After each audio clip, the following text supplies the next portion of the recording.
Alright everyone, it's Professor Unal 095 back with a tier list. Okay, so this tier list is going to be talking about the Triple Drive Booster reprints.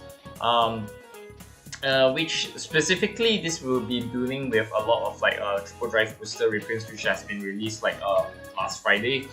In general, so what I'm doing here is basically just ranking in my own personal opinion what are good reprints, what are bad reprints, what is considered an okay reprint. So yeah, so that's about it. So again, in every tier list, there's always a tier S, tier A, tier B, tier C, tier D.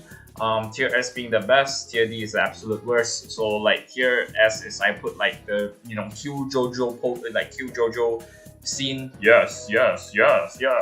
So then you have like I see this as an absolute win. And then you have I mean it's alright. It's alright. And so that's the tier. So and then like you have the tier, and then you have like absolute jackshit useless.com. So that's self-explanatory. So ES is like tier S is going to be the most useful card, the most interesting card to reprint, and has value and has the and is going to be very stable for everybody to use. So that's my criteria of yes. See this as an absolute win. Tier A is definitely like I would say it's like okay-ish. It's still a very stable card. It's still a high usage card, but not as good as S, but then it's still playable, still very stable, still very meta, etc. Right? So very useful in some decks. And then tier B, it's alright card is the one where I said that like it's an okay reprint, but like macam it's like you don't really need it. It's like on and off. So that's that. And then C, like her here was like you question why this card even reprinted in the first place. But okay, right? And then last but not least, absolute jackshit useless.com. You can probably tell what that's supposed to ban already, right? So anyways, before we get straight into this whole tier list, if you do enjoy this video, hit like and subscribe and stay tuned for more. And before that, let me drink water because this is going to be a very long video, so stay tuned for that. And I need to drink. And the throat's not very good. Anyways, I have some caveats or disclaimers in like making this deck list. Obviously, I'm going to say that this is solely based on my own personal opinion, my own personal observations. This is also based on like reprints, solely on reprints. So I'm not gonna touch on Luan, I'm not gonna touch on Z-Lance, I'm not gonna touch on the Regalis piece. So this is only for the reprints. And third, most important of all, is I want to consider some of the factors like why Bushiroad prints this card, and essentially what this is just trying to upkeep the demands in like both Japan and in Malaysia, because obviously I'm from Malaysia, so I'm ranking this like in the perspective of like a Malaysian player, right? So then again, you see Japan and Malaysia have like different players, different type of players, like different amount of decks that they have, like demands, etc. So all of these actually do play a part, and I want to try to be as fair as possible in my making this tier list analysis. So I would say like I just want to keep it there, just because like probably some people might disagree the fact that, let's say, Trickstar, for example, like I think the most obvious example I can use here was using Trickstar, right? So Trickstar in general is technically a C card. It's like a TD card. It's like a common card in DT06. It's all over in like Nirvana decks. But then again, probably say in Japan, they probably ran out of this Trickstar, so that's why they reprint Trickstars. Here in Malaysia, I don't see much people playing Jiva or Maha Nirvana in general. But I felt like it's definitely a necessary reprint because Jiva, Jiva is in this set, Maha Nirvana is in this set, so I think like it's giving the players like more opportunity for them to actually play this card as well. So I mean, it's a good entry point. Like it's also this Triple Drive Booster set is a very good entry point for like players who wants to experience like all of the previous metas and the current metas, and also like giving them the easy accessibility for those players who wants to build these decks but cannot afford that because how expensive these cards were last time, right? So for example, Mikani, Grade 1 Mikani used to go around like 50 ringgit, not USD, my bad, 50 ringgit like back then, but now it's dropped price to like around like 50 to 20 ringgit max, so which is good. So yeah, I want to try to be fair in like making my analysis. So that's about it, right? So without further ado, let's get straight into the tier list. And so first card that is on my list right here is Emposa, right? Now Emposa is a very interesting card in general, so I felt like Emposa, it's not a bad card per se. I think she has a future, like she can be useful in the near future when like DivineZ comes out. But the fact that like she kind of comes out at the wrong timing, because like Emposa is more usually used in Graduate Mask back then before Ignis came out, right? So right now, since Ignis came out,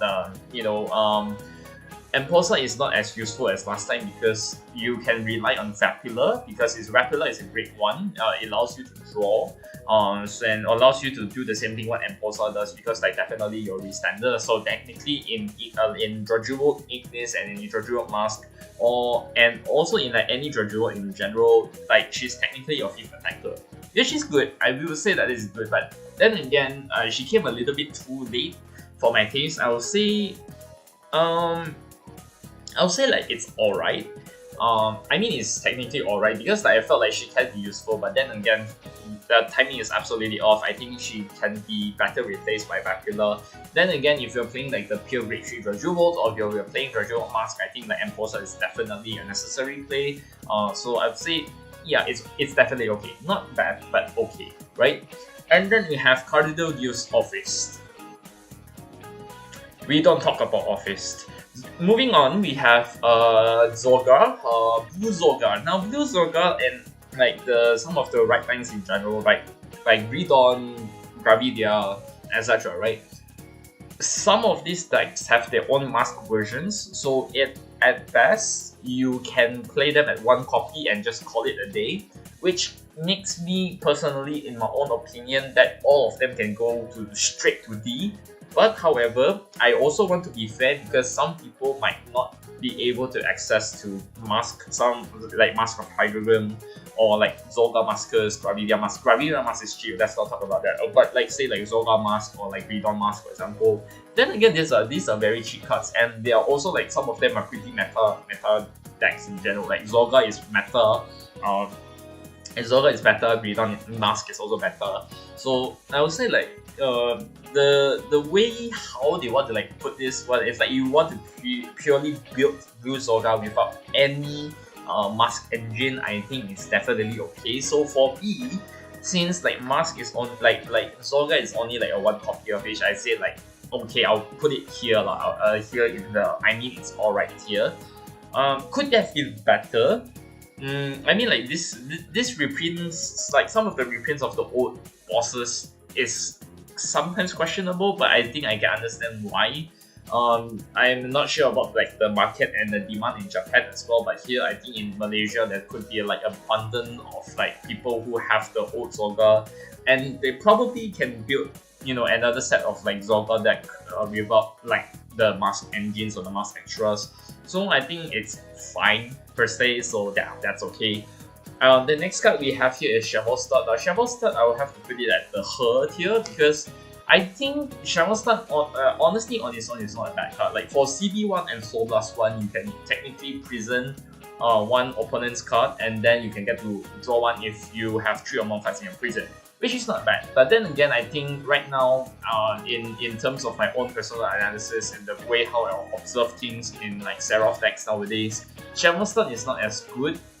Now it's not that necessary. Now it could have been like it's been overshadowed by a lot of like other good cards in Seraph in general, because they just wanted more control. They just want to like speed up to like 10 cards in prison as fast as possible. So I think like Shovelstart is, I think, not a bad card, but I would argue it could have been that way, right? So that's that.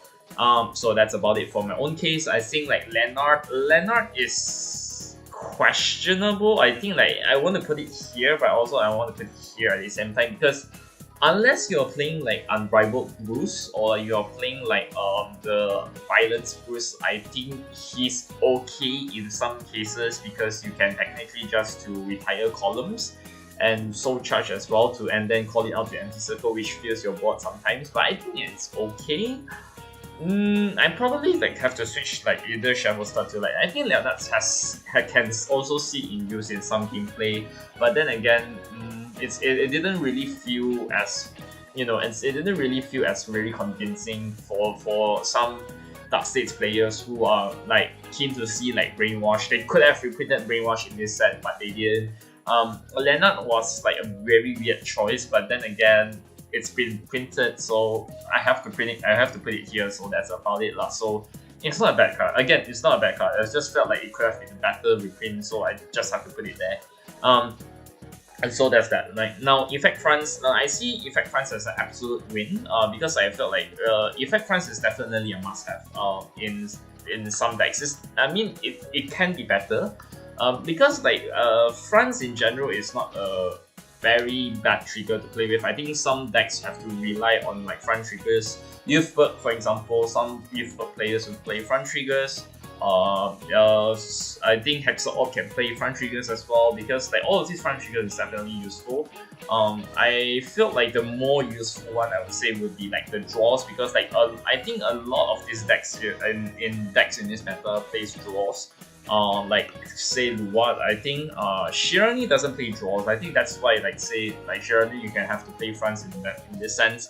So in this sense, where is okay now Lena is here. When the last one probably I have to put probably on the like that S tier because like her art is amazing and so is Riley's art. It is amazing. Now I have to put here I saw the story here one because she's cute, she's nice. Okay. It's not because it's very questionable, but I think the artwork is very nice, so that's why I think the draws are like super necessary. It's super useful because like most decks I've seen plays draws, so yes, that's a very necessary print, and it drops the price so much. Like from like 40 ringgit last time, like at max in like when we checked UUT. Now it's like dropped to like around like at max 25. At cheapest you can get it for 15 ringgit. So it's definitely good, I think I really love this reprint, like the draw triggers reprints. I think all the trigger reprints in general is definitely an S tier, but some of them, I mean, in my own personal opinion, I felt like I value draws more. I value fronts and crits because you can either play the crits, the effect crits. On the other hand, I'm gonna put it here. Effect crits on the other hand, it's very debatable because some people, I see people play it, some people don't play it. I think that's okay because like people will definitely opt for Manina draws because they don't want to spend like a lot of like budgets building crits that they probably not gonna be using in its effect. Because like you're not gonna spend like a 15k shield just for that 2k power buff, right? Obviously not, right? So it's still okay. Reprint, I think it's gonna be, if you want to like say make your deck more effect-y, I think the effect crits and the effect fronts is definitely like useful. I think like the draws is okay for like definitely staple. But the crits not as much, right? But then again, they are also like good reprints, and I highly praise Bushiroad. I give them a clap for Bushiroad for once in a lifetime actually like hear the player base that we actually need more reprint triggers, and the price kind of drops a lot, so which is good. And the fact that like and the very nice thing about like this reprints box in general is that one box has at least 3 triggers, like 3 effect triggers, which is pretty good. It's not as like previous boxes where it's only like 1 per box or like 2 per box, for example, right? The fact that they have like 3 effect triggers in one box is definitely good. So I definitely welcome this. So that's that, right? Yeah, triggers is definitely good. Reprints all the way around. Of course, we have Gridon. Like most master deck, I think like Gridon, I can only like put it at like the ID. It's alright. It could have been better, but right now, if you want to, because like Triple Drive Booster was meant to be a set where everybody can, it's like a good entry point for like players who want to experience some of the good meta decks and some of the weird decks in general. Greedon is definitely nice because the fact that like he needs 7 damage to lose, he can suck in like 4 regards to restand itself, and then it's not as restrictive as Greedon Mask where you can only restand once per turn. Greedon can restand as much as possible provided you have the cost and the resources for it. So I would say like Greedon, I would have to place it like on 4th or like Soul Card. So like Greedon Mask, you definitely have to play at least one in Greedon Mask, obviously, because you know that's your right line. But for me personally, in my own sense, I play 2 in Greedon Maskers because you have to like exclude itself from, like remove itself from the game, and then call out all the desired levels for like your restands, etc. Right? So that's my own personal opinion on that. So Greedon is okay, I'll say. Derek, I would put it here, but I'm also like someone I want to put here as well. But then again, I can say that I want to put Derek here because he's basically your retiree. Like your field wipe, right? That like helps you to retire cards on your opponent's like field. Let's say like because like the skill is that you can shelve 1 rear guard to the soul, and for every 4 cards in your soul, you get to retire choose one of your opponent's rear guard, retire it, and which is pretty nice. And he also gets to fill the soul for every empty rear guards circles on your opponent's field. So I'd say like Derek is definitely much more welcoming. I would like to say like a much more acceptable deck to like card to reprint. But then again, the usage rate of like Derek is not as much right now. It's definitely useful in diamonds. It's definitely like useful in almost all Bruce. Right? It's useful in all Bruce decks like in general, right? So it's because it's a free retire. Who doesn't like I mean, not a free retire per se. I mean, it's definitely a good retiring card. Like, so there's that. Not to mention that he fills your soul. There's that. Now Gravidia is I'm kind of torn on Gravidia because like Gravidia on her own, she's a very good deck. Gravidia Mask was an absolute disappointment for some players, even for me, because there is probably more pressure playing the old Gravidia rather than playing the new Gravidia. Of course, the new Gravidia has 5 attacks or like 6 attacks if you're playing Gold Dog Dragon. But then again, the crit 15k like the trigger effect double is the essence of why Gravidia remains scary. And I felt like for them to reprint this card, it's not that it's a bad card. It's like it's a very nice card to be reprinted. I felt like it's just supposed not to be here. I don't know the demands in Japan like playing Gravidia. I don't understand like but maybe in Malaysian it's to say like I just want to sack triggers. I just want to do the no sack no win mindset just to have to sack triggers by like removing 5 meteors and just blast away, get the double crit, get the double effect triggers. I think Gravidia on her own, if you want to build like pure Gravidia without the mask engine, I think it's okay for this one. But compared to some other bosses, she's not very as necessary, not very useful in like some cases. Then again, in Gravidia Mask, you only play like 1 copy of that. So I think or if you're playing 2 copies like in general, because you want to like remove and then just to bounce back some of the meteor cards from your hand, from the drop zone to your hand, so I think it's okay. Then again, she can stay there. And then this grade 2 prison card as a C card, but then it's reprinted as a rare. I put it as an absolute win because I see a lot of Seraph build actually tries to kill this card because it like the skill is that when this unit is placed on rear guard circle, you force your opponent to prison 1 card from their hand and draw 1. So not only it helps you to increase your prisons count, you also like try to decreases your opponent's deck as fast as possible, as much as possible. And I would say like I think it's okay. It's not a bad card. I think I've seen a lot of like usage rate or like some of the Seraph decks now in the meta. Some decks actually play it, some decks don't, which I get it. I think it's fine. So the fact that they reprinted her is like pretty nice, I would say. And yeah, I think that's about it. And then we have like refurbishment dog. I think with this set order, I don't know. I just want to put it here because it's either here or here.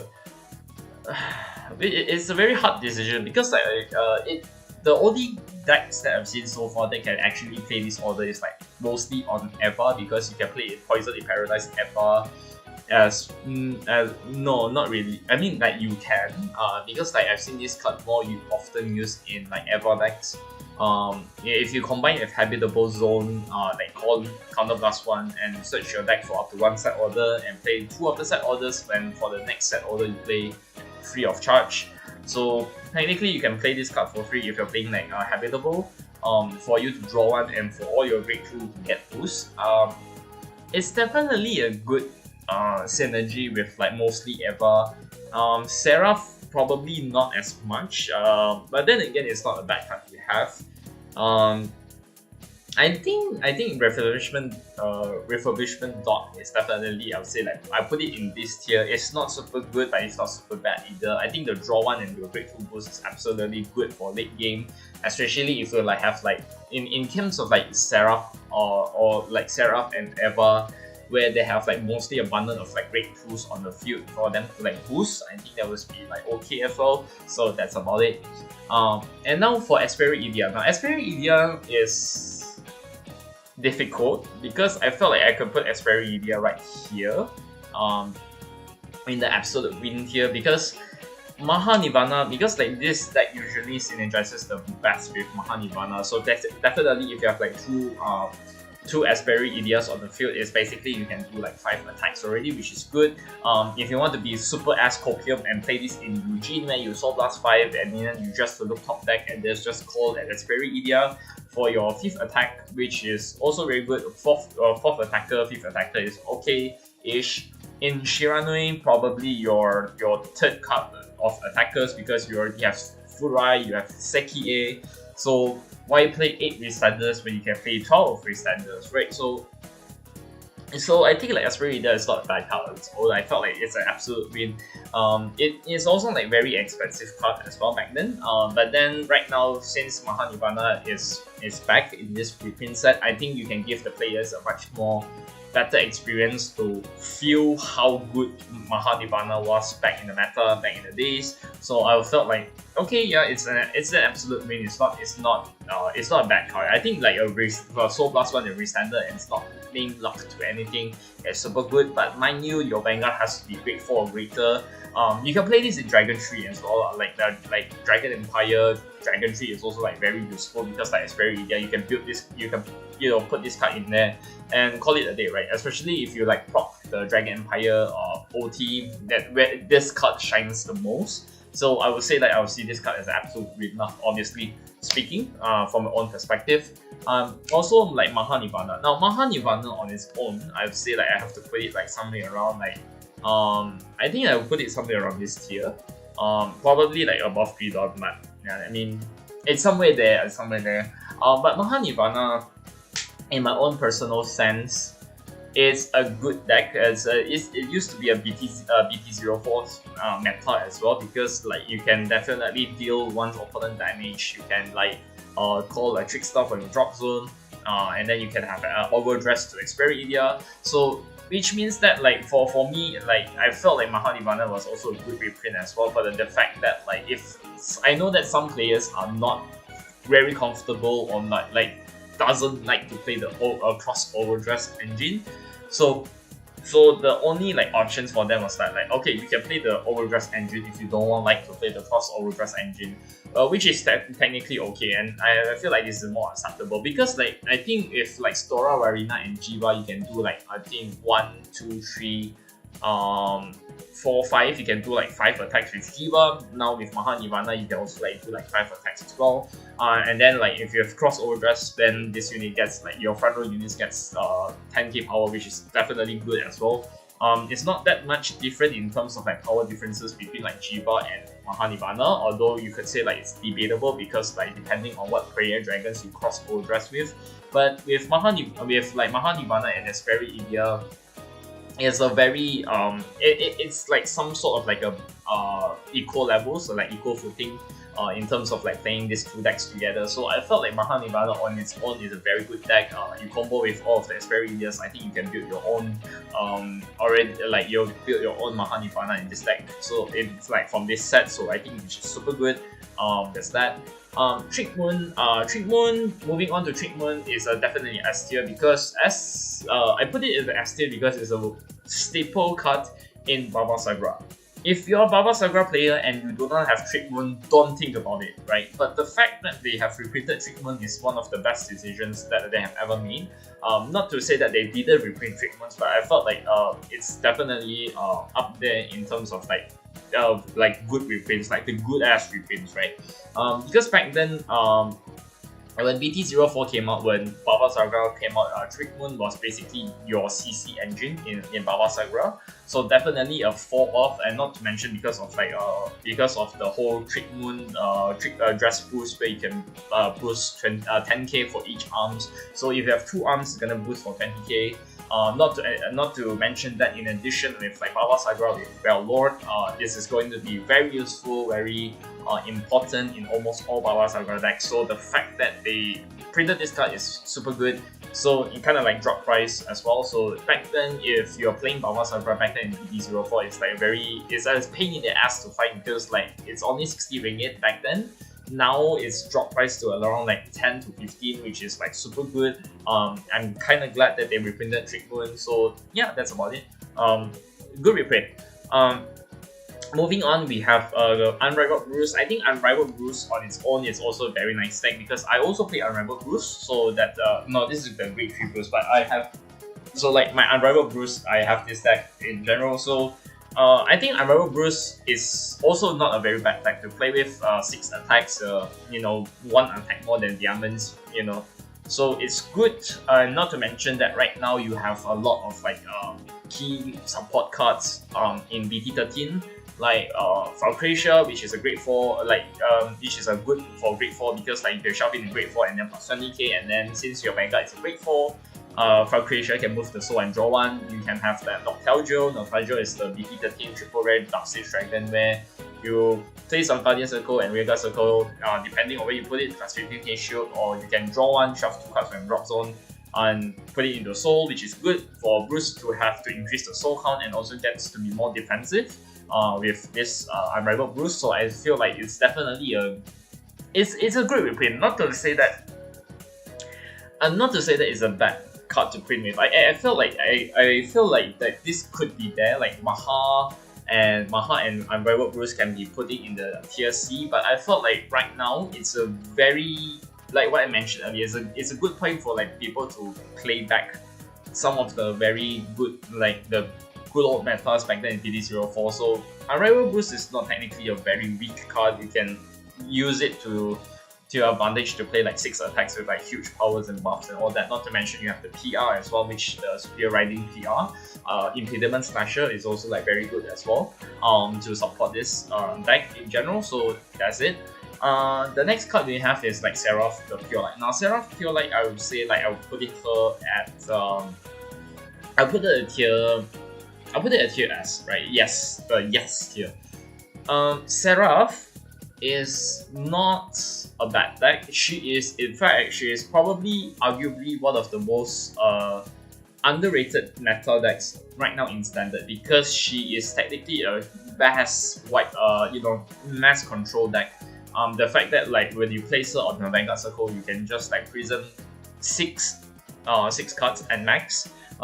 So it kind of disturbs like a lot of your opponent's like strategies and their resources. So in this sense, like if you're playing like Seraph against Youthbird, you can just get rid of their revolve dress in the revolve forms in the soul. If you're fighting against Lianon, it's gonna be making them harder for them to counter blast out, like counter blast 1 to call back out their boosters. And so and Dredge Wall, for example, you can just get rid of the souls and all that, right? So it disturbs. It kind of like like Seraph Pure Light is a very good card to like disturb a lot of the opponent's resources, especially how crucial it is in this particular meta.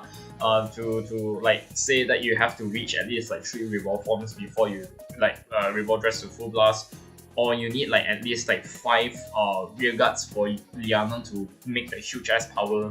So I think like for Seraph, Pure Light is definitely one of the good reprints, the nicest reprints we have gotten in so far, and not to mention that she's used to be a very expensive card.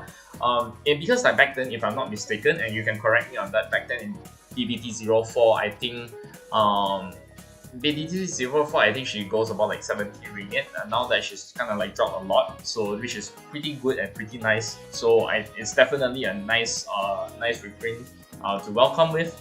And for the Grade 3 Gravidia, I think the support, I forgot its name, but the one that if your opponent's trigger was retire this turn plus 5k, if you retire 3 or more, it gets the crit. So this Gravidia support, I felt like it's not a bad card because it was meant to be a synergizer with like Gravidia in general. So the fact that it got reprinted makes me feel like it could have been worse, but then since Gravidia is in this set, you might as well. So I just have to put it right there. Not much explanation is needed because honestly speaking, like the crit is definitely the most pressure part about Gravidia. So if you retire 3 or more with like the Meteor effect, this also gets a crit if you retire 3. So I would say like okay lah. You can't really complain much, but then I felt like what other better alternatives are there in Gravidia, right, in general. So that's about it.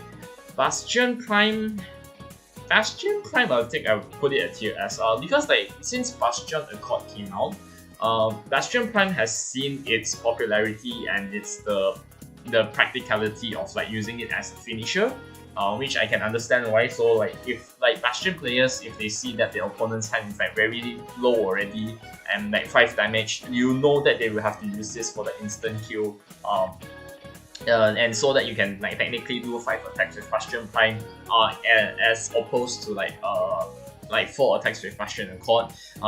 Then again, like Bastion Prime, you can like do triple drive, but then with like Bastion Accord, you can do 4 attacks. But like do 4 drive checks, not 4 attacks. My bad. But then again, like with Bastion Prime, you can like withstand all of your opponent, like you can withstand all of your own rear guards and all of them, the Grade 3 rear guards and plus 10k as well. Which means that if you're playing like the Grade 3 boosters like Dark Strain or Rondalia, it's gonna be like a huge ass pressure to swing at them. Which, you know, if their defenses is like low enough, you can kill them. So Bastion Prime definitely has seen its importance ever since like Bastion Accord came out. I mean it's always has been. But I felt like the fact that like it makes more Bastion Accord like more accessible than playing like, you know, the TD Bastion. I think this is miles better than you playing that. So yeah, Bastion Accord is definitely a nice deck to be reprinted actually. Now if you excuse me, I need to drink. Wow, there's a lot to talk about. Yeah, I have to really go through this video. It's gonna be a long video, so stay tuned for that. Keep your chairs intact. So moving on, we have Magnolia Elder. Now Magnolia Elder is very interesting because like Magnolia Elder is not as better as compared to some of the Grade 4 decks. I don't really feel that it's a bad deck in general. I felt like Magnolia Elder is a 6 attack deck and it can do for like huge numbers if you know where to place your rear guards, Then again, it could, I don't know, it's either debatable whether I want to put it like around like here or here. But Elder for me is not as strong as before, even with like Magnolia Mask in the limelight, because like you're not gonna definitely pair this with Magnolia Mask because that's not the whole point. Because like if you compare this with Magnolia Mask can do much better because it can attack from the back row with build as power and can retire as well. Elder just really don't do that. So I felt like this is where I felt a little bit iffy about Elder in general. So I could be wrong. I mean, I would be loved to be proven wrong unless you tell me the reason why Elder I should be ranking Elder much higher than this. but I felt like Elder is not as good as before. The fact that like the fact like this Vanguard only gives like 5k to all of your rearguards and can intercept for the back row, which is okay if you're like talking about defenses, but then again it's not as great as usual. You can play Inlet Pulse with this, which makes it okay, better. Speaking about Inlet Pulse, they should have repeated Inlet Pulse, but whatever. Beggars can't be choosers, alright? So there's that. I think Elder could have stayed there unless I don't have like much justification to put it higher. I mean, if I could put it higher, I could be putting it like next to the refurbishment dog. But I think like for now, Elder doesn't really impress me now in this meta, so that's that. So yeah, that's it. For the Spear, I will put it at the absolute win part because this is a very key piece in Baba Sagra.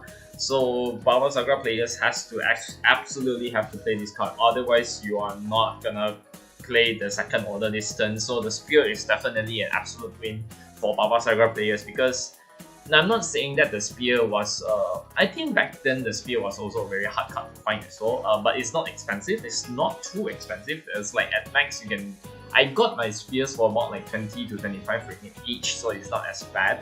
But the fact that the Spear is the reason in Baba Sagra decks for you to arm the axe or the shield is also like pretty good and pretty nice, so I would say that I will put it there on the absolute win part on the A tier. So yeah, this pretty staple is definitely a 4 off in Baba Sagra. So yeah, I will put it there and I'm totally justified in my reason in saying so. So that's that. Ye Wandering Soul. Now I cannot express how happy I am when they actually like reprinted Ye Wandering Soul.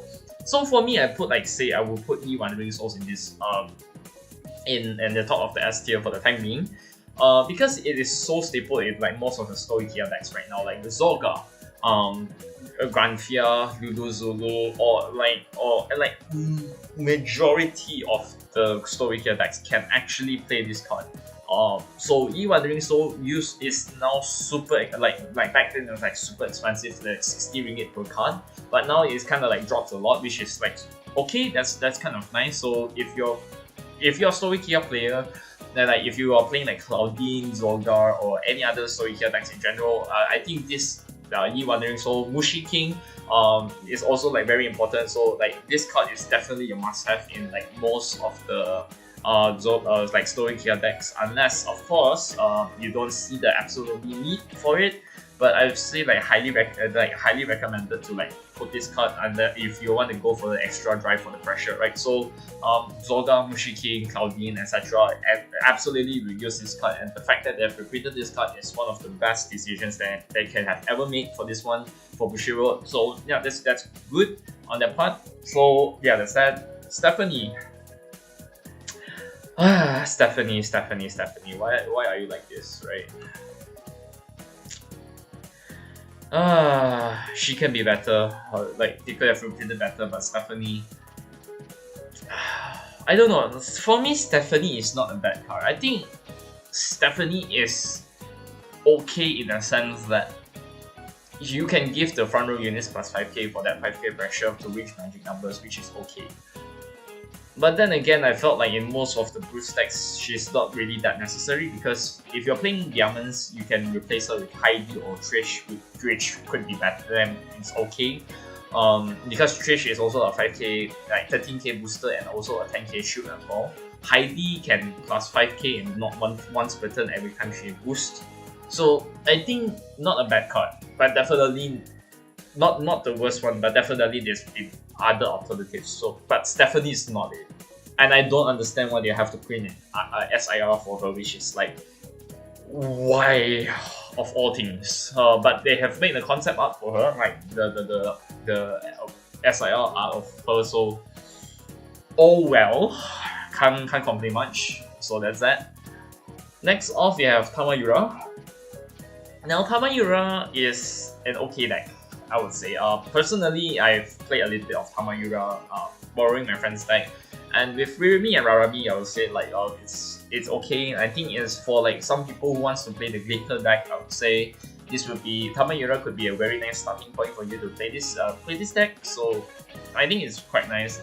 But also not to mention that now Glitter has like a lot of they're gonna have to reprint, like say not reprint, they're gonna come out like some of the promos. So maybe you see Tamura in this particular like tier list, it's gonna be much higher because they already have like promos for Rorowa, they have like promos for Tegria, so it could be better. So I would say like Tamura is good to be put in this in that tier because the Ririmi Raramis can do like 4 to 5 attacks and you can do the counter charging, etc. So I think it's good. I would say, I mean, like in terms of like how the good part, I would say like I put it here somewhere around like it's very hard because like Tamura is not technically a very bad deck. I think she could be better, but then she's not completely useless. Like she's quite nice. Yeah, so that's fine for me. On that tier, Chaos is not a bad deck. I mean, I personally have Chaos, but then Chaos is the thing with Chaos is the consistency. But then again, with like some of the new supports in like with some of the supports in like the BT11 and some of the PR cards, Chaos, it's a mixed bag for me. I think Chaos for me, with the Mikanis, with the Quenrus, is not a bad deck. I've just felt like it's a very unpopular deck, I think, in Japan and in Malaysia because like I could be wrong, but then again, I enjoyed playing Chaos. I'm not saying that it's a very bad deck. I just wish that he can be more consistent. But coming on the PR set, coming on the PR pack, I think in the near future he's gonna get more support. So I think I can put him somewhere above this tier.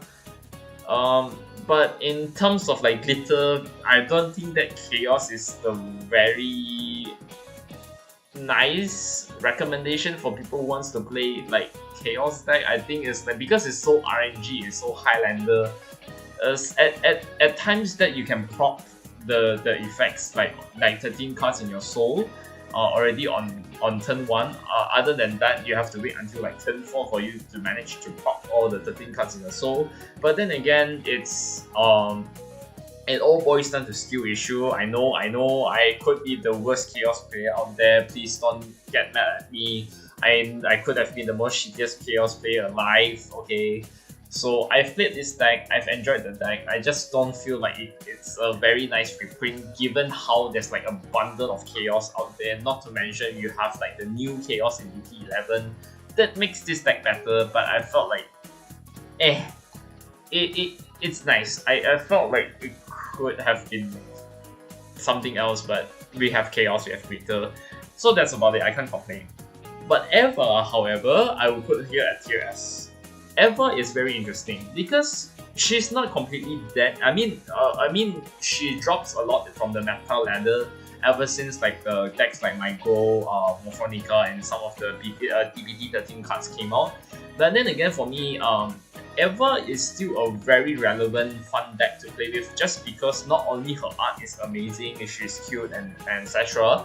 But the fact that you can filter a lot of like the deck through the research orders, like with the Blue Laboratory, with Obscudate, like how she can Superior Core Obscudate from the deck, it's super good. And with like filters, Eva is not a very bad deck in general. Like it's basically that deck is a filter fest, and the fact that like you can introduce people to play Eva is amazing, and I love it, and that's pretty good in general, right? So other than that, Tegria, I'm not talking about like a Tegria.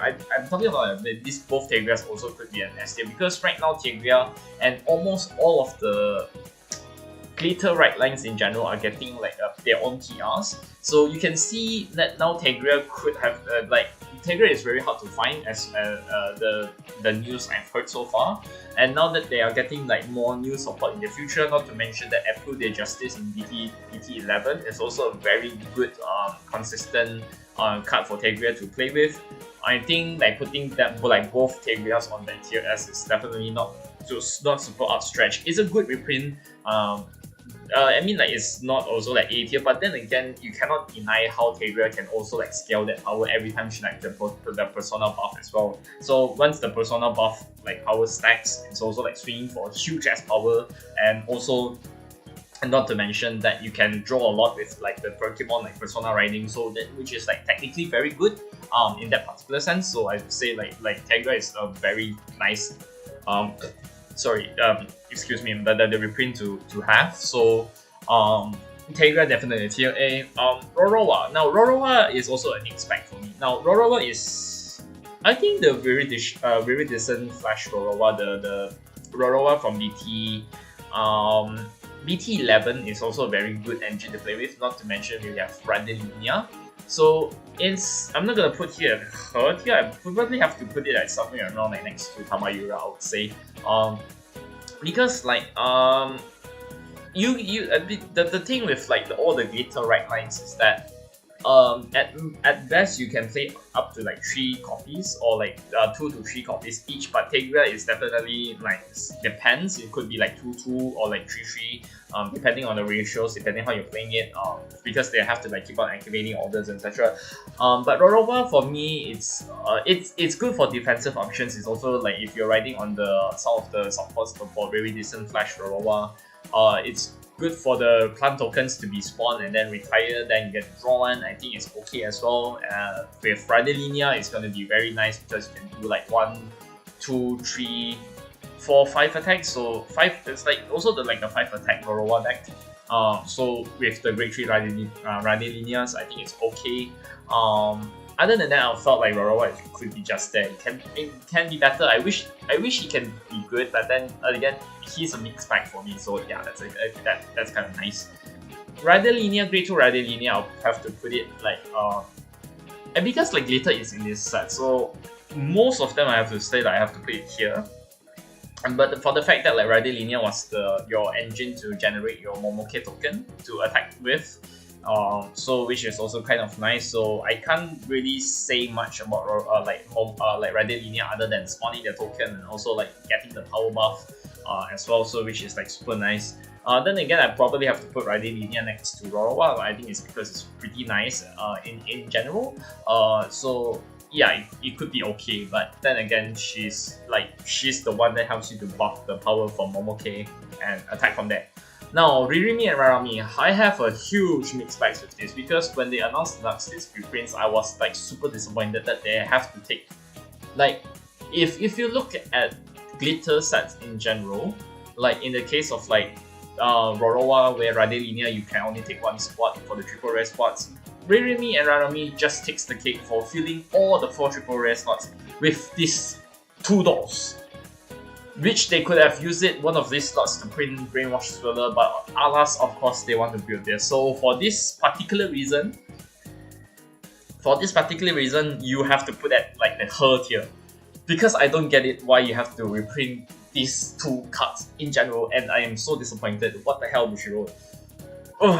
You can play this in a Dark States deck, but for what for, right? And who has the spot to play this? Unless you're playing Tamura. Right, you get what I mean, right?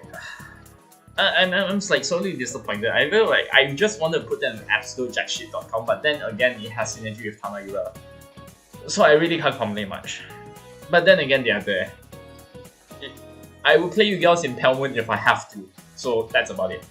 Mikani is also a her, because Mikani is your restander in Chaos, so probably I'll put it here, in there. It's okay, it's because like Mikani is also a very nice card to... I mean the first skill, the retiring part is like useless, but not much use for it. But then if you combo with Chaos as a restander, I think it's okay. It's not that bad. If you combo with Kanlu, it's even amazing, right? So because like you cannot use grade 1 or higher with that. So if in a Chaos deck, you just do swing with 5 attacks with Mikani, it's okay. It's definitely a very nice card to play. Now, then again, we have Obscudate. I think I'll put it Obscudate right here in this in this tier. Now, Obscudate is very combo-ish with Eva because you call it up from Eva. then you get the crits, and then not to mention you get the 10k if you have like 3 set orders, which you can already achieve by the time you grade 3. So I think Obscudate, if you want to build like build ever, is super good, super accessible right now. So with these two Obscudates, the grade 1s and the grade 3s and the grade 2s, I think I would definitely put like both of them at tier A. Alright, I see this as absolutely, it's very useful. I'll give them that, right? So because like the grade 2 Obscudate, you can also like attack the front row as well, and also like a 5k shield, like 10k shield, like both of them can intercept, both of them gets 10k shield. So I would say good reprint if you're going to combo with it with Eva. So that's that. Maple, definitely a grade 2 Maple is gonna be, I'm gonna put it at tier S. So but where to put her, I would say I'll put her here at the, I'll put her in front of Trick Moon, right? Maple is very staple in Stoichia and more scattered decks. Play this in Luan. Not play this in Luan. Like play this in, you can play this in Luan. Play this in Luan, play this in Luat, play this in Rawa, play this in where, I don't know, like Lulu Zulu, any other Stoichia decks. It's very generic because it's both Keter and Stoichia support, like her, like grade 2 Maple. You can literally just put her anywhere and it would be very nice. I think I could put her a little bit higher just there because it's so staple, you can just put her there, and she's used to be very expensive. Now not anymore, but that's good, right? Grade 2 Maple is quite nice. So there's that. If you want to talk about Maple as well, the grade 1 Maple. Now the grade 1 Maple is very restrictive. Let me look for the grade 1 Maple. Like she's here. Grade 1 Maple, I would say that I could put her at the A tier because like she has to rely more on Persona riding. But then again, you can put her in S tier, I would say lah. It's good. It's very staple in both Keter and Stoichia decks. Like both of them are super good. But unless you're playing like Persona Ride decks and not like decks like Strike decks like Luat, she's definitely has a place to stay in the S tier. So that's where I'm going with. So yes, that's my decision. Folktale, I see this as absolute win. Now, Folktale is very good in Shiranui, Megalonosuchi, and Strojodoji because it helps you to filter a lot early game. So I'll put her somewhere. Folktale, where should I put you, Folktale? I think I should put Folktale at like on the top of the tier A as well. I see this as absolute win because like Folktale goes for like 50 ringgit back then before reprinted. So right now she gets a reprint. Folktale is like super staple in like the decks that I've mentioned earlier, which is good for your filtering, etc. So it's super good. I think it's a good reprint for like Shiranui and etc. Right? It's mostly seen in Shiranui. Jiken Daiseko, a successful experiment. Honestly speaking, I'll put her now at like her because right now in Eva they only prioritizes more on the grade 1 and the grade 3 grade 3 orders. So the grade 2 order is not as much used as it is now, so I don't get it why they have to reprint this grade 2. But then again, it's because like they want to bind it. Like buying the rear guards because like you feel like some of the rear guards is very annoying to bind. I'll say like buying for that. But then Eva is, like I said, Eva is a deck that relies heavily so much on filtering. You wouldn't even need to do like control stuff in general, right? So for me, that's the reason why I want to put like successful experiment in like Jiken Daiseko in the her tier. So meh. She's not as useful as it is back then when Eva came out, not anymore. So that's that. Oh my god, Pony, I don't even know why you exist. Bind itself to Soul Charge 2. Okay, there are better cards that can Soul Charge for the Soul. The only card that I can see you playing being used is during Enviro Magnus, and that's about it. You are literally jack shit useless in any other Dark States deck.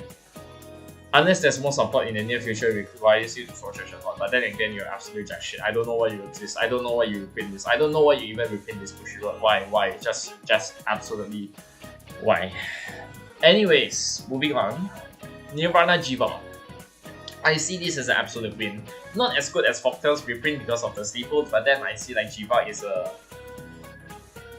should I put it higher? Because like Jiva, for me, Jiva is a lot of people having a lot of mixed bag about Jiva, right? Because like the thing about Jiva, I have to put it right here, like, to be fair. Like Obsc is above them because of their technicalities. Like Jiva, with the crossover dress mechanic, was an absolute disaster, and I don't even like know why they want to do crossover dress. But then again, Stora Varina came out. You need the Prayer Dragons, you need the Trickstars, you need all of these like key components to make Jiva playable. Not to mention that with Stora Varina, you can give like Jiva triple drive, 10k triple drive, which is okay. Now, the reason why I want to put like see this as an absolute win is because like Jiva back then when Stora Varina came out, it goes for around like 80 to 100 ringgit back then. That's what I've heard, that's what I know so far. So correct me on that if that was the case. But now that Jiva comes out, I think you can make crossover dress fans make Stora Varina much more easier and accessible to play with, right? So I think that's okay for like for some players if you're a huge fan of Stora Varina. Which I don't disparage you for that, but personally speaking, I'm not a huge fan of Jiva in general because of the cross overdress engine. If you ask me, I prefer the overdress engine method because it doesn't really require us to, you know, it's not a -3 just for a +1. So you get what I'm saying, right? So it doesn't require much resources as compared to cross overdress, but that's just me now. Garo Varina, it's okay, not because that it is a crossover dress, but I felt like in a crossover dress setting, the 2 or more to guard is also pretty painful.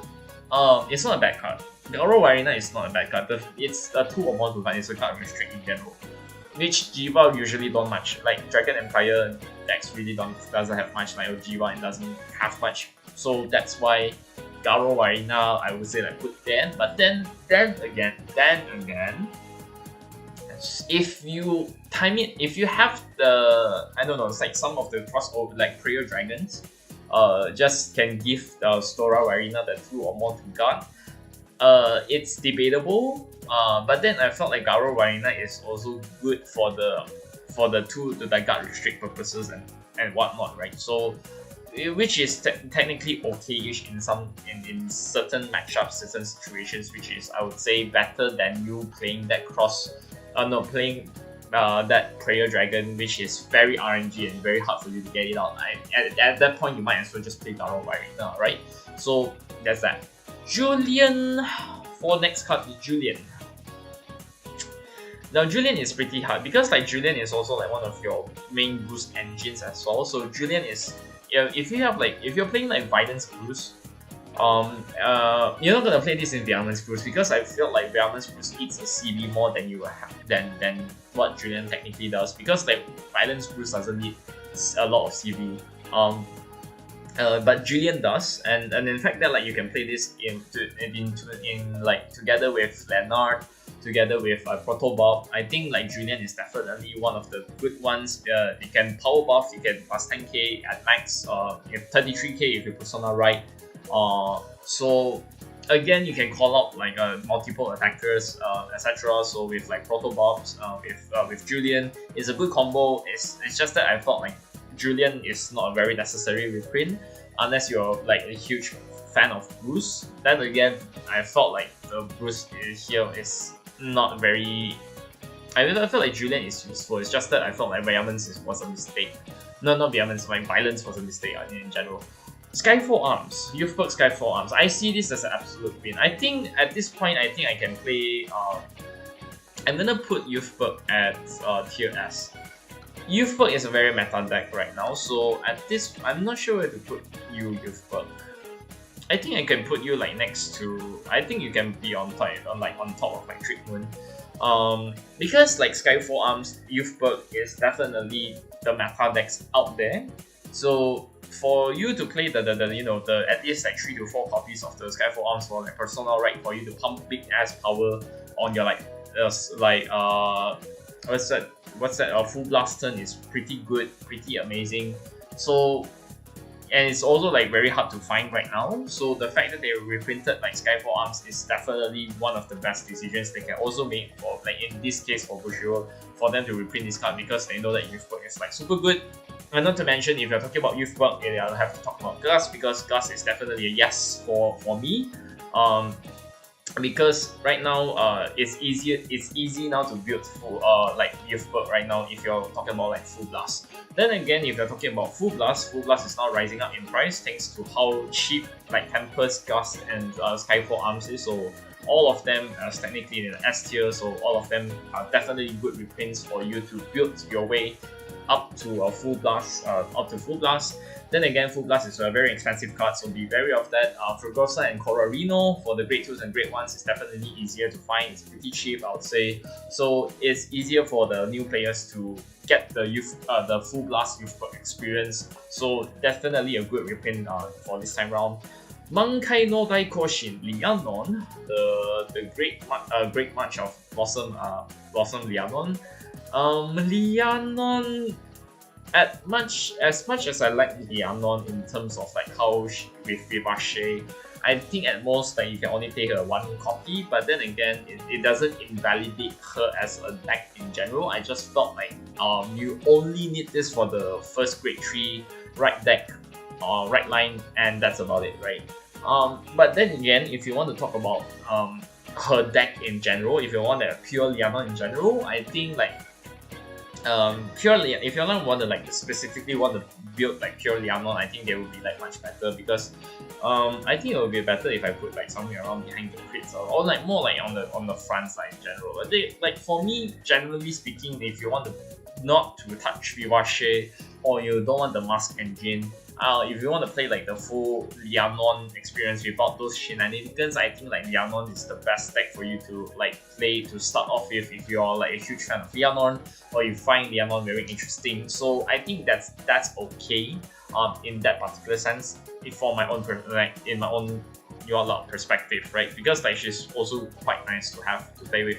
Dianta is an absolute S. She is a yes for me, because she's very staple in Stoic decks in general. So it's also very hard because I don't know where to put her. But then for fairness sake, I think I put Dianta over here, because you can play her in like a lot of Stoic decks like Lulu Zulu, Lianon, or Granfia, whatsoever. So this like she's quite nice to play with, so like to have.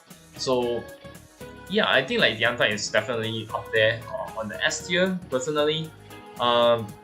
Which is good because you can call card from a drop zone as well. So like, and also like 5k boost also, like 13k booster like plus additional 5k. Virus Virina is, I don't know. I want to put it as an absolute win, but I think it's like it should be like the alright part. But then again, it's a little bit weird for me. I don't know where to put you, Virus Virina. I don't know where to put Virus Virina. I think like Virus Virina is because like it's good in a crossover dress sense, that is because it has a resist, 5k power and like 10k shield, like which is like cannot be chosen with card effects, which is like super good. And I think in this case, if you're going to build like a multiple where like if you're going to build Chiva, you have to explore the possibilities of you like using taking in different crossover dress units besides Stora Virina, right? So Mirror's Virina, Virus Virina, and Garo Virina is like the top 4 crossover dress units that people will definitely play in Jiba. Because people are not going to play Braum, people are not going to play Bao Virina, because definitely the cost is way too high, and then it's not very useful as like Virus and Garo. So the fact that Garo is a guard restrict for 2 to guard, and Virus is a 15 plus 5k power and 15k shield interceptor plus a resist, it's definitely a very good addition and like good alternatives for like besides like Mirrors or Virina, or you can just take in like at least 2 or 1 depending on the matchups, depending on situations. I think it's still okay in this particular sense. So for me, that's how it is.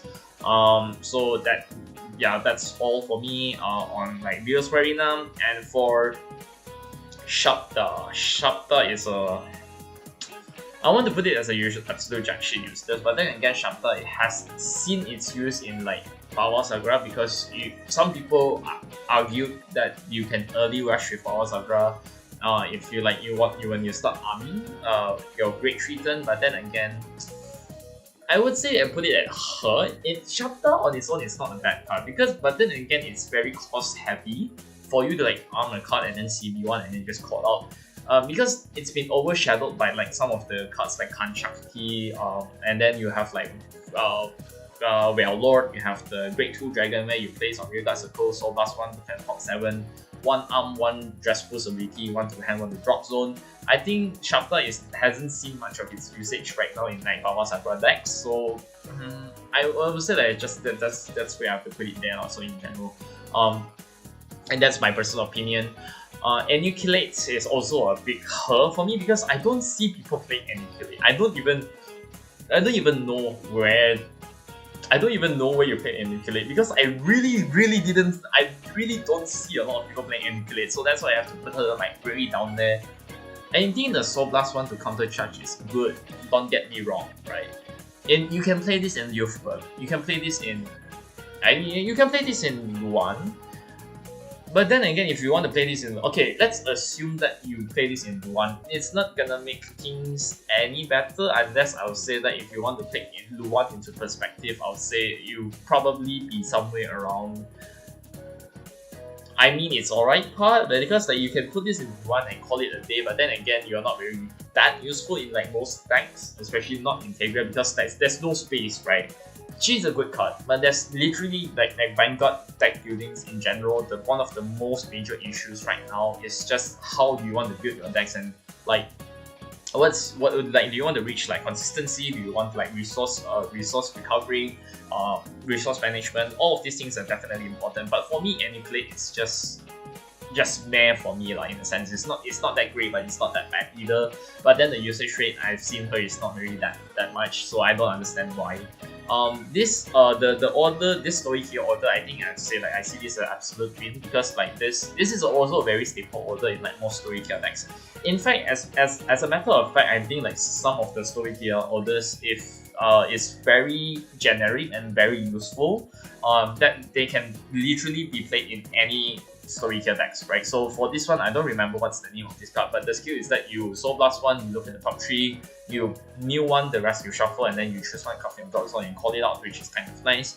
So that's that, which is good. Also, I want to combo this with like in addition to this, I will put like Clouded Miasma. I think Clouded Miasma is like also see as an absolute win because it's also a very generic story tier or order in general. What order cards are there? I think that's probably the order cards for story here. No, there's one for the Rorowa, but we'll get straight into that. IG's base is a huge hurt because I don't see this card having this much of a high demand, right? So for them to print this card is like a huge question mark for me. I don't even know why. I mean, people do play B heroes, okay, don't get me wrong, but this card is supposed to be a C card, and then again, I don't see the demand of like, why does this card has to exist in the first place, right? I just really don't get it. This is also like a huge question mark for me in general. Like, I don't get it. I really don't get it, but then that's why I say I put it at her.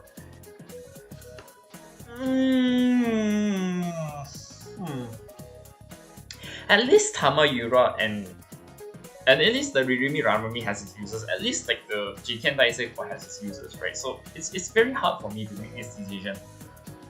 This is very hard. I think I have to put it like between them because like okay, it's a C card, but I don't get the demand of it. Like the people in Japan actually play this deck like as much. You know, is it because like B heroes are popular? I don't know. Japanese players. Oshiete kudasai. Please tell me. I really don't understand this. I don't get it. I really don't get why this is there. But okay. Dragio. I would see this as an absolute win, right? I put it next to Lianon. I think because like Ignis, because like we have Dragio and Ignis, we have Lianon and Russia. So for them to have this in your right line, I think is pretty okay. Not to mention that if you really want to build like Draguard Mask, it's also like a very good for you, because in Draguard Mask you probably need around like 3 to 4 copies of it. For me personally, I play 3. But then again, and not to mention that if you're playing Ignis, you can only need to play one of this, because the grade 3 can be considered as any grade ranging from 0 to 4 if your Vanguard is Ignis. And if you want to play like pure Draguard, I think it's going to be like fine as well, because you can definitely build with Rock Agor, etc. Right? Speaking of Rock Agor, I say this as an absolute yes. I say this as an absolute yes, because as a Dark 6 player, you have no idea how happy I am when they announce Rock Agor. Now, Rock Agor in general is one of the, I think like I say like I put like a Rock Agor somewhere here, and then I put like you've got like somewhere here together with like Gust and Tempest. I think that like their reprints are absolutely necessary. Then again, for like some of you probably wants to rearrange like how do you feel about like the reprints in the S tier or like in any tiers in general. This is just my opinion, but I felt like Rock Agor in general is super good in Draguard. It is a staple card and probably not the last card that we probably see that I mean in a particular sense. In the future, you might see that there are some Dark States boss that Soul Blast 4 or more, right?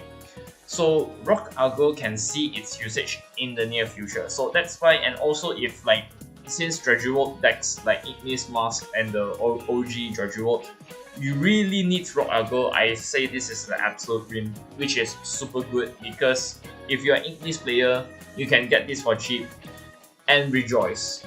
You know, you're complete. Your life is basically complete with Rock Agor. If you feel like Rock Agor is very expensive because it's selling for 100 per, not anymore. Okay? Rock Agor is here, reprinted, and hopefully he's gonna be cheaper. Hopefully he's gonna be cheaper, right? So that's that. Welstra. Now, Welstra is interesting. Now, Welstra, I just didn't know where to put him, because on one hand, Welstra is not a bad deck. He has a very interesting mechanic with the Operate. But then again, the usage rate and like people using it is not as much as I thought it was. But then again, I can put it like somewhere around here, because you're not a, like Welstra is not a bad deck. I think it can be better in the near future, because like we've seen the artwork where Taizo is in the new anime and like in DivineZ, so definitely Welstra is gonna be seeing its importance in the near future. So perhaps like I would probably not put it, I mean it's alright, I think we're going to put it here at the low end of like absolute green card. He's probably going to be more expensive in the near future because of the whole Welstra support we're going to be getting in the next year also.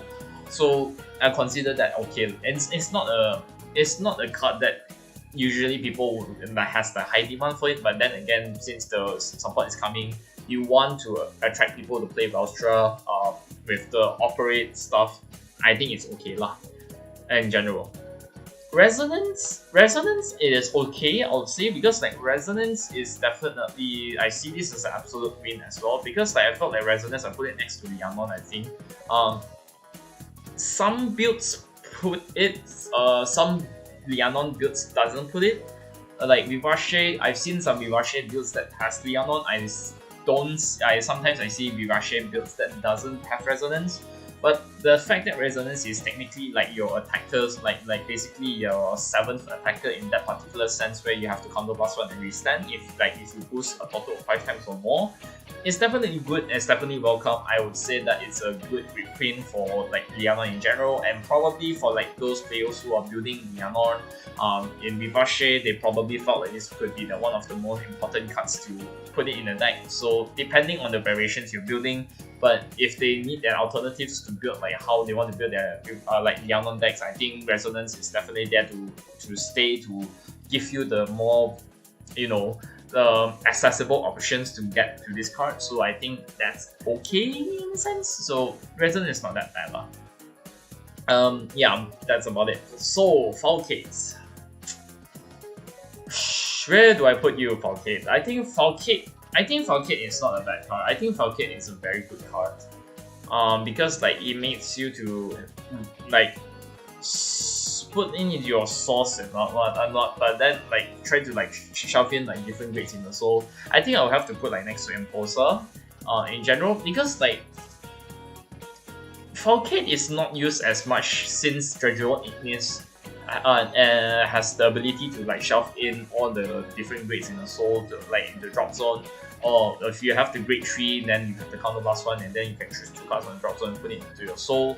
Falcate, I don't see much usage for Falcate anymore than I see in this, because like Falcate is majoritarily used in Dragon decks. Now that Ignis has its own fixed its own consistency issues, I feel like Falcate could have been a little bit lower, because I think it's already probably obsolete at this point, but not completely obsolete. So I think I'll put it next to like it's alright. On the lower end there, it's not a big hurt because Falcate has its use. But then again, it's not as useful as before. So I'll say like Falcate is definitely Honotaria. Oh my god, Honotaria. I don't understand Honotaria either, because like Honotaria is a Bastion support card that can give you boost and also like helps you like draw 1 card. But then again, they are also like, you've been overshadowed by a lot of other good cards like Rondalia and Sky Reason, so I don't see why you are there in the first place, right? So it's kind of like a miss for this reprint, for the Bastion reprint, so I really can't say much. So that's it for me. So can't say much. Sequana, I would say, is a yes, because Sequana is definitely one of your staple cards to be put in Youthberg, because otherwise you need to drive check. If you don't drive check, you are basically dead. You need to have the pressure, so I put Sequana in S. So definitely a must-have, a must-staple in all Youthberg decks. So yes, that's definitely a nice addition to the whole Youthberg reprints. And so I'm very glad that they actually do it. So that's alright. Serral, I think I put this as an absolute win. I think I will have to put it like somewhere around here. Now Serral is very useful if you're playing like Magnolia Mask, because not only it gives your back row plus 10k if you Persona roll, but also at the same time it's also your Mask Magnolia Mask Searcher without relying on the Mask of Hydrodon. So I would say this is like an absolute win for like Serral actually. So it's not that bad as I thought. Serral is definitely one of the good cards to be printed a lot, honestly speaking, so it's not as bad.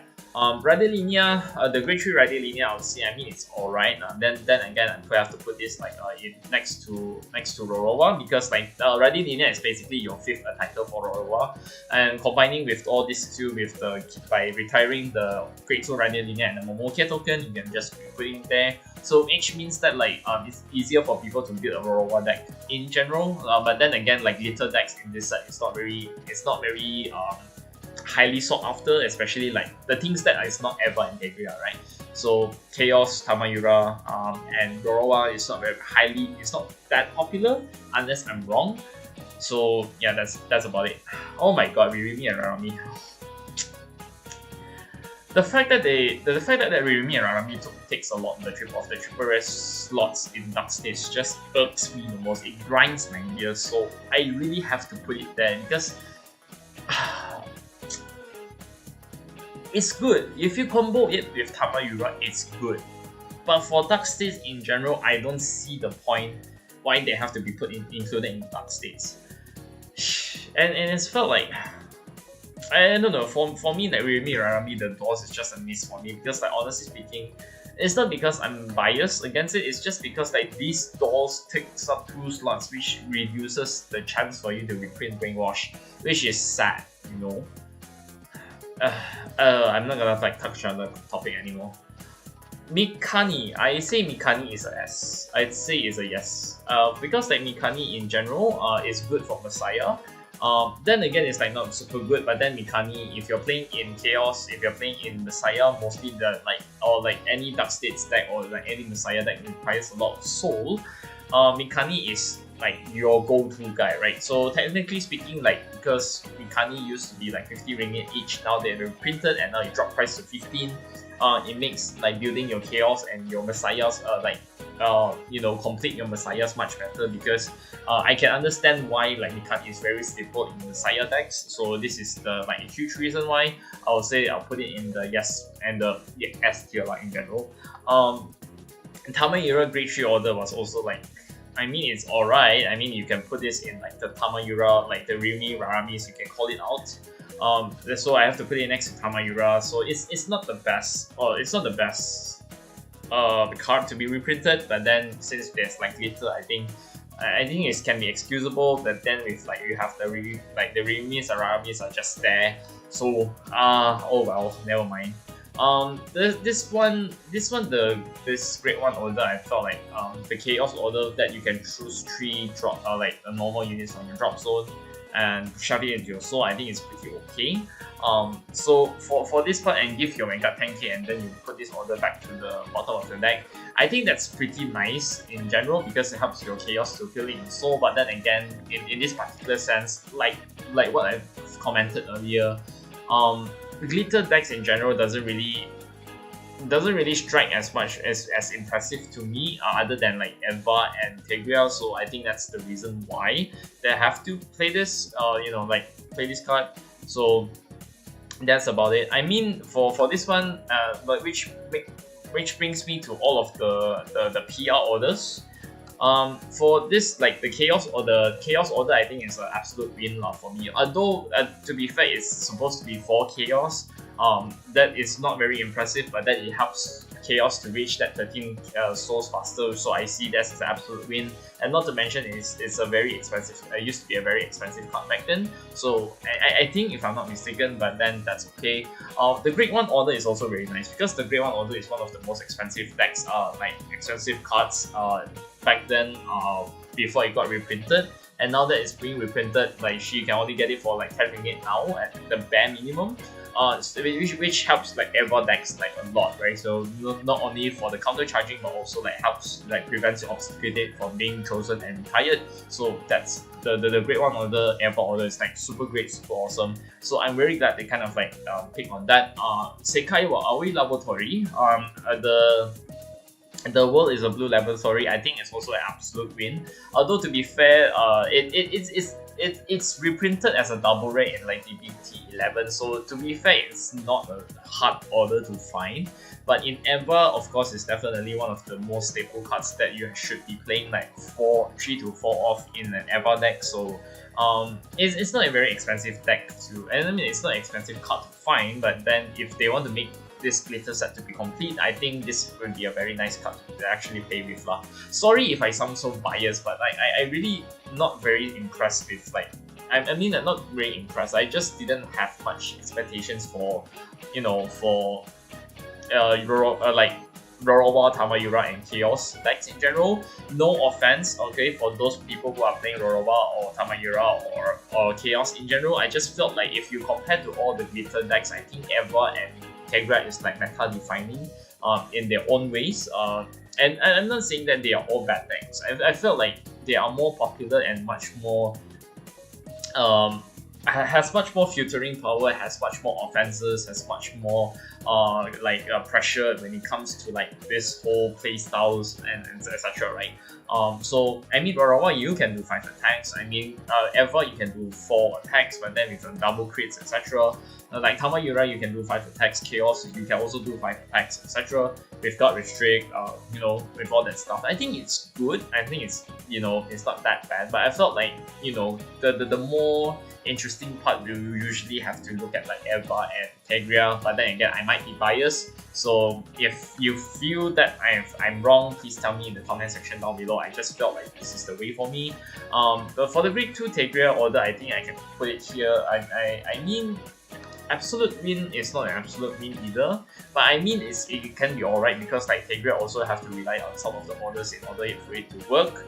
So for me, I think I put it next to the refurbishment dog because it makes your Tegria to be more consistent, for you to draw one, etc. So it's basically like you can just dismiss Tegria playing like draw triggers. Like Tegria can play fronts and to make the pressure much better. And then the Rorowa order is also like very interesting as well. So I think it's pretty alright. It's not as bad as I thought. It's definitely good for like instance for Rorowa for its consistency, etc. So I think it's not that bad for in these terms of like these 2 orders. but then I'm not saying that. I'm not sure about the grade 2 orders. I think like for me the highlight of like the Tegra order was meant to be an absolute order was for the grade 3. The grade 3 Tegra order was the highlight this highlights the reason why Tegra makes the deck it is, because you can stack the persona, you can have the 15k and you get to draw 2 instead of drawing 1. So in this particular case, I would say like I put the Tegra somewhere around like, you know, here next to Obscurate. You know, it's pretty good, it's pretty consistent with the power buffs, with the draws, etc. So I think it's like okay in terms of like the power and whatnot, right? Unal Bruce, it's basically because of the SIR reprint. But for me, for them to reprint the like Unal Bruce as an SIR, it's not. I'm not against this. It's just that I felt like if you're taking this card in general, I say it's pretty alright. So I think it's not as very impressive as the rest of like Rorowa and Radiminia, but it's there. I think if I were to put it, I think I have to put it like in front of Zelda, because they can do magic numbers. You can like deal for like huge ass powers like on your first your first grade 3 turn, which if you went second, if you with final burst, I think it should be okay in this particular sense. But yeah, that's fine. And then what's the name of this card? I forgot the name of this card, but this one is a grade 2 prison grade 2 order, and I see this as an absolute yes. I think I would put it here next to the Seraph one. No, this one. Wait, I put the spear. Where did I put the spear? I think I'll put the spear here, like next to Asperidia. Accused. What's the name? Accused Marakith? I think that's her name. I don't remember. But this grade 2 order is like essentially like super good. Not only like she's very hard to find, but the fact that she also like Soul Blast 1 and tries to like prison the top deck, also like tries to like disturbs like all of the like if you like manage to prison an order, like if you're a trigger, it would be amazing. If you manage to prison an over trigger, that will be even more amazing, and that's a chef's kiss, right? Because it can disturb your opponent's deck directly by imprisoning a top deck, which is like super good, right? And within Seraph, this is one of the key cards that you should be playing in Seraph, and I would say that I say that as a non-Seraph player, I see how important this card is supposed to be. So yeah, there's that lah. And there's that Shelling Dragon for Flagbird. Okay, now Shelling Dragon for Flagbird, I would say it's pretty alright. Much more because like it's your 6th attacker and you can attack from the back row, but then again, it could have been better. Also, I would say, I think I would put Shelling here. It's not a bad deck. I mean, it's not a bad card. I mean, it's alright, and it's just that if you move it other than the middle rearguard circle, it's just basically not useful. But the 10k, the 23k attacker is just basically very nice to have. It is not wrong. I think it's fine. It's just that I'm not very super impressed with Shelling Dragon in general. The Grade 1 Rorowa order, I say this is an absolute win, and it's because the reason why like this is the reason why Rorowa can have the huge power buff for the tokens is because thanks to this order. So the back row, all of the tokens can get the 5k, including the Momoke token as well, which is quite good. So I would say that I see this as an absolute win in like a lot of like particular sense, right? So I think that's pretty fine in my own personal opinion. So which is good for the Rorowa decks, for players who likes the Rorowa decks. And then with this Blaze Maiden, now this Blaze Maiden skill is that I think you search your deck for up to 1 Trick Moon or Trickster and you put it in the drop zone. I'm not gonna put it at the herd here. I'm just going to probably put it at the it's alright lah. Because like the fact that this card is not a bad card, it allows you to filter from your deck as well. It's just that I don't see many people trying to play this card. In general, I mean, then again, space is an issue. So then again, I mean, it's either here or here, but I think I'd rather put it here. But then this one is supposed to like Shelling Dragon, and this Blaze Maiden is supposed to get an FFR. So when you see the cards that are not reprinted in the mainline, but you see it here, it's just because of the FFRs. But for them to reprint the FFRs, it's not because of the FFRs. I think it's because of the selections of the cards. So that's my justification for it. But I felt like this could be like, I'd say like not Cindy, her name is not Cindy. What's her name again? I forgot this Place Maiden's name. But this Place Maiden skill is like, it's a kind of like niche. I mean, it's good, but then you probably can ditch your Trick Moons or your Trick Stars by like discarding them, so I don't really see this like much of a usage. Like, I don't see people use this card as much as possible because it's been overshadowed by Shenri. If you want to talk about like Dragon Empire decks that really needs a lot of like that warrants a reprint in the near future should be Shenri. And not this Place Maiden, but then again, time will come whether or not they will definitely reprint this card. You know, that's that. Halberd. Now, Halberd is important. I would say like Halberd, I see this as an absolute win as well. Not because for one particular reason, it's Dote, right? Like Dragoning Overlord, like this card is like superior cost itself from the drop zone and plus 5k, and not to mention that if it can be regarded as 2 cards, is amazing, right? So in this case, Halberd is an FFR, and for Dote, I mean like it's very hard for me to put this somewhere. I see this as absolute win. It's not a very bad card. I feel like for Dote, like if people want to build Dote, Dragoning Overlord DN, but they don't have Halberd, albeit that Halberd is an FFR, but it's still a FFR, it's still a Halberd. You can play this. I mean, like, yes, I see this as an absolute win here, sort of 4 off. So unless you can try to negotiate with some players that has 4 FFR for this, good luck, because I felt like it's gonna be like super expensive to find. But not to mention that since like this card actually got reprinted as an FFR art, so it's also like quite nice to put it somewhere on the upper levels, because Dragoning Overlord really needs this card. Otherwise, you'll be wasting your hand, you know, after your drive checks, right? So that's that. And then I think this is not Emmeline, right? I'm not sure that's like is this not Emmeline? I forgot this. What's her card name? Emmeline is either this one or this one. I don't remember. But this one is very good for like your blaster builders as well, because this must mean you can put this in the MLB, you can play this in PBO.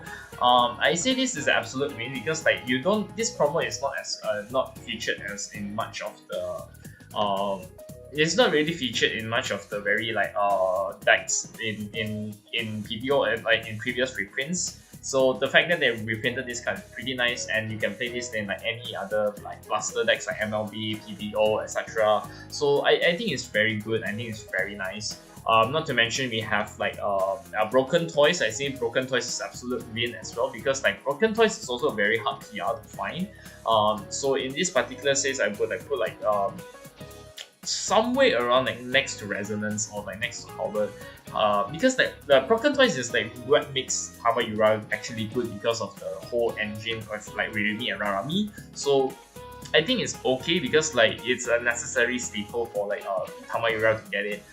It's not a very bad card, but it's a very good PR, right? And not a bad deck, but a very good PR in general.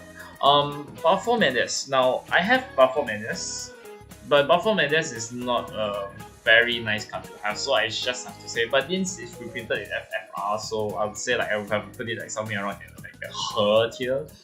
I mean, it's not bad. I mean, like, it's kind of bad, to be honest. Like I play Buffalo Menace, like it's very hard. It's a fun deck, but it's like very hard to play. So Buffalo Menace as a FFR, I would say like, I just put it there lah. You know, that's that. Same with Elder Garma, which is the Batman, the Batman for the Brand Gate. I think I will have to put it like next to it as well.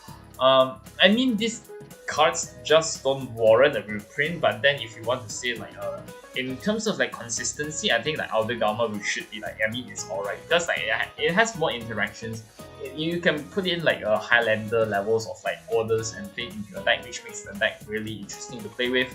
For me, Buffalo Menace is just a little bit hard, because like the amount of like great trees you have to tech in that deck is very important, and it's very hard as well. But I think like Elder Garma takes the cake, because like I put it on a much higher tier, because like you can use like a lot of the other staple cards in Run Gate for you to make this deck work. Like the Hollowing Moonlight, you can call a Shadow Enemy token, you can soul plus one to like draw one card, you can probably like ditch let's say you can play Combine Rusher into this deck, so which is kind of nice as well.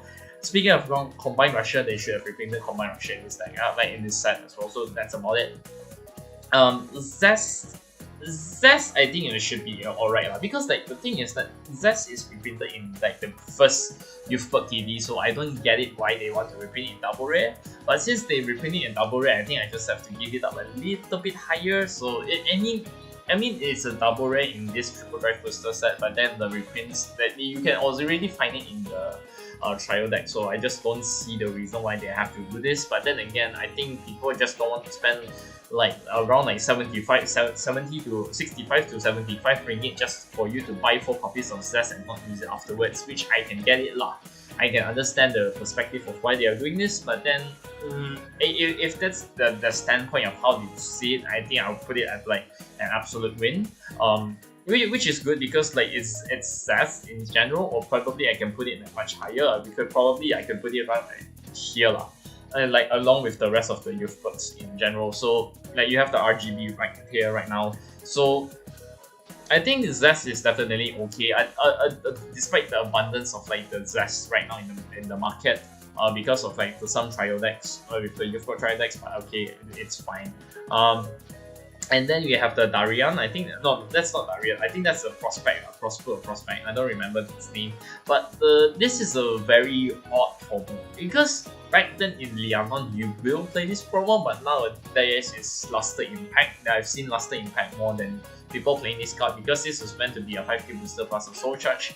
So in that case, it's not a very bad reprint. I've just felt like it's been overshadowed by a lot of other different cards. So I felt like it's not as bad, but I felt like you could put it like something like next to Balfour Madness. I mean like it's good card. It's a good card. It's not a bad card. It's just that I felt like it could have been better. It could have been better, but I felt like more like I just have to put it here, because like even if you want to do like even if you don't have Luster Impact, I think it should be your budget go-to. Now that this PR is being reprinted, it can be used for the soul charging and the plus 5k, which is good for you as well, for Lianon players in general. So that's it. And then you have the Cordeline, I think if I'm not mistaken. Now this one is meant for MLB. This one is meant for MLB. I think in the same level as like what Prospect or Prosper tier is. We are putting it into alright, because it's good for the MLB engine. But then again, MLB engine is not that particular meta-ish, but then again it's still playable. It still makes MLB like doing the like 1, 2, 3, 4 like the 4th attacks. I think that's how it's supposed to be. So I think that's kind of nice for her to be reprinted. And not to mention that I think the reprint is not very common. I don't recall that the last time she got reprinted, not gonna lie. But then I just moved her up because like she gets a lot of reprints. Like she gets the reprints this time around, which is kind of nice. Ardo Hatchet is also arguably, I would say, I'll put it somewhere around like I see this as an absolute win in general, because the fact that like it's a 10k shield, and not to mention that he can retire itself and shove in a Dragonic Overlord from the soul, so which makes Dote like very consistent and also increases like the shield power as well. So that's why I put like Ardor Hatchet on this particular tier, right? So it could be better. I think I could like put it somewhere around like somewhere around these orders. Should be here somewhere, but I think it's good. Again, for those people who are not very doesn't really agree with my list, you can always like shift this around, but shift this around to your liking, to your preference, like, and justify why. But for me, I think this is like probably my own reason as to why I'm doing this. So that's nice. Oh, I'll see this like this. The grade 2 clean. What's the Cleodin? I don't remember. Credorin.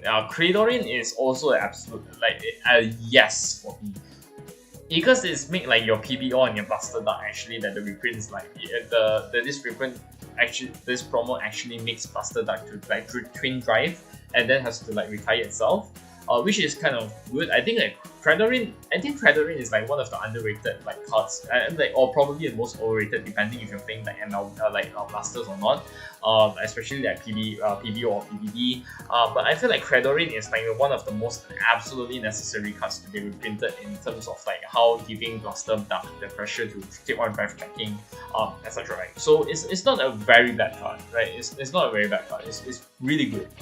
Darian as well. Darian is the one for the Grand Fear where beginning of your battle phase you can put like one fun token. So if your Vanguard is like Grand Fear, you can counter +1 and draw one. If I'm not mistaken, you can correct me on that if I'm doing it wrong. But I felt like I see this as an absolute win. Albeit it's not as much usage because like it's only for Grand Fear, but then again it makes the PR a little bit not expensive, but then it's already not expensive to begin with. But then again, I mean, it's alright. So I think I have to put like next to Prospect or Prosper as well. I think like the counter +1 to draw is like definitely welcome. It's just that I felt like it could have been better, you know. That is my own justification. So we have a few more to go. We have Megalo no Tsuchi. Now Megalo no Tsuchi is pretty interesting because it is a filtering deck and it's also a multi-attacker deck. So I felt like I think I will put like Megalo no Tsuchi like right above like Folktale, because like Megalo no Tsuchi is not a card that you can find every day easily, and not to mention like with Folktale it helps you to filter out all of your stealth dragons, like stealth names, like stealth ninjas like into your soul and then call it out, and then you can use Megalo no Tsuchi skill to like bind themselves and just to call the same name, and then they can attack from the back row as well, if you have like is it like if you persona roll during this turn or something like that? I think you can do that. I'm not sure. I don't remember what does Megalo no Tsuchi's like requirement for like the attack from back row, right? Or maybe like I think I remember. If your bind zone has the name, if your rear guard has the same name as the bind zone, those rear guards can attack from back row. I think that's it lah. I could be wrong because I'm not a huge Megalo no Tsuchi player. So maybe you can ask like some of the experts in Megalo no Tsuchi, like Danny Lee for example. Hello Danny. And so he's the king of Megalo no Tsuchi, so yeah, so you can ask him. I think like he pilots the deck very well, so I will give him credit for that. Alar D'Argente. Now Alar D'Argente is actually like a super good. I see this as like a huge W, like a huge win, because it's one of the most staple cards for Avant. So in this particular sense, I would say like I would put some like Alar D'Argente somewhere around like here, because it makes Avant Gunter much more better than what it used to be before D'Argente comes in, because like the +5k, the +5k makes D'Argente not only to filter out like your the set order which you have shoved it in with our Thunder skill, but you can also like search it out and also like get the additional power buff as well every time Avan attacks. So she can swing for like huge numbers thanks to like Avan's skill in general. So that's my case. Claudine is also very interesting. I see Claudine as not a huge W, but I felt like not the yes part for me. But the fact that like Claudine is here as she used to be a PR card but now reprinted as a double rare, especially in this booster, which means that Claudine is a very accessible deck to build with, and not to mention that it's also a very rush deck, right? So Claudine, if you play the Roroa right line with this, you can definitely play rush. If you play the Zolga right line with this, you can try to like increase the orders in the bind zone, play the order cards and then you try to bind it, and for different name plus the 5k, and then you get to withstand, which is good, and plus a triple drive, which is like super good. I think Claudine is very nice to have to be reprinted in this particular set, which means that everybody can play Claudine now, right? So that's nice. Trickstar, alright Trickstar, where do I put you? I think you're not in absolute jack shit useless, because I felt like there's an abundance of you. You could have been almost like so close to absolute jack shit. But again, when I mentioned this earlier in the beginning of this video, saying that I do not know the demands and the stock of like what's the Trickstar stocks and demands in Japan, I think that they want to print this card is because they want to accommodate for like the Maha Nirvana and like Jiva in this deck in order for it to make it work. So Trickstar in this set is not a bad reprint. I've just hoped that it could have been something better. But Trickstar is Trickstar, it should be there. Because it wants to use it for like the easy access for you to like build something off like from the get-go, from the fly, by like buying from this booster box. So I think Trickstar is okay lah. It's not as bad as I thought. Then again, I'm not sure if that they've run out of Trickstars like from the TDs or from the start decks or from the PT06, because like there's abundance of these. I just don't know why they want to reprint this in general. Like so, I don't know lah. Bruce, however, it's a really big hurdle for me. I think like there's not much people who wants to play like Bruce in general, but I feel like Bruce can be either between here or here, but then I felt like it's somewhere around there. Because like Violence Bruce, unless you're playing the one right line and then you ride to Private Bruce, or you're playing like 7 attack Julian attacks with Julian, I don't see the particular reason why you want to build this deck. In general, because like there's like TDs in general, so I just don't understand why. But that's okay, to each their own. And the same goes with like the rest of the start decks. The same can be said with all of the start decks bosses lah, because they all have their own. I mean, like there's already 4 copies each in all of these start decks. I just don't get it why they want to reprint, unless it's because like the demand is low, or maybe because like the demand is not high or something like that, or like just the demand is high. Or maybe it's just because that since that there are some right lines that they just wanted to use it, but they can't find it, or like they don't want to like spend 16 ringgit just to buy the 4 copies of it. I can understand their frustration. I can understand the reason why they don't want to do it. It's because like you can basically just buy 1 copy for 5 ringgit rather than you buying like 16 ringgit for an ST. Then you're not going to use it most of the time, and then you just only need 1 copy from one of them, which I can understand why. So I think there's a lot of reasons, and there's a lot of justifications why I actually want to explain that. But I think it could be one of the factors, it could be one of the reasons, and I cannot blame the players for that. I think it's justifiable for Bushiroad to do this once in a while. But then again, it's a very weird decision. I think that even with like the whole start decks running around, people will definitely sell singles of this. But then again, they probably say that they want the foil version of it so that it makes the decks even nicer. I don't know. It could be that for that reason as well. So that's about it. And then we have the Grade 3 Ground Grace promo. Now the Grade 3 Ground Grace promo, I think I see this as an absolute win as well. Because it gives the Grand Grace the drive and the power that like it solely needs. Then again, it's not as bad. I think like I've said, like the Grand Grace is definitely be more useful and more helpful with the with this promo on the on the spot, right, on the line in the middle column. So there's that. So yeah, I think that's it. I think that's all of my tier list in particular in general. So this is all the tier S, tier A, tier B, tier C, and tier D. So that's everything from this triple drive booster in my own analysis of my own reasons why I want to rank them this way. Of course, since this is a tier list, I will be putting it in a link down in the description below if all of you wanted to rank it for yourself, like what's your ranking, why do you want to rank them this way. I think it's definitely fine, right? So I think that's about it. So I would like to end this video right here, right now. So rate however you want. Like in this tier list, it's up to you. For me, I think I'm pretty happy with this list. I think it's not the perfect list, the tier list, but I think like I'm pretty confident on where I place my cards.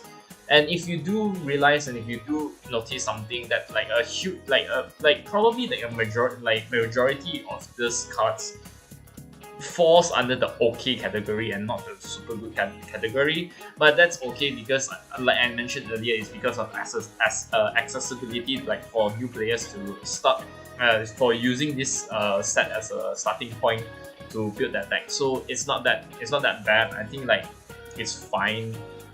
So that's about it. So I guess I'll end this video right here, right now. If you have any questions, if you have any comments, if you have like anything you want to comment, point out to me like in the comment sections down below.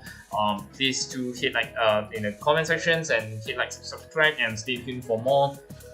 I think that's all from me. I'll see you guys on the next video. This has been Professor Unal 0995 signing out. I'll be seeing you guys on the next video. Bye.